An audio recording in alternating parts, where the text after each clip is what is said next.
This is how to crochet a pumpkin. It's a super easy and beginner-friendly pattern, and you can make a bunch of them while watching TV because you don't have to actually count any stitches. I'm using medium weight yarn and a 4mm hook, and to start I'm going to make my slip knot, but I'm going to leave an extra long tail. This one is honestly a little bit too long, but it's fine.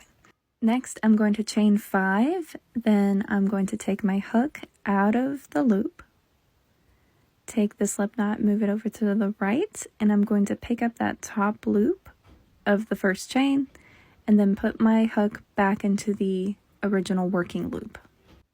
I am doing this because I'm going to be working in the round, but I'm going to start with a very large ring and I don't want it to twist while I'm working, so by keeping the first loop in place, I can ensure that everything stays facing the right way.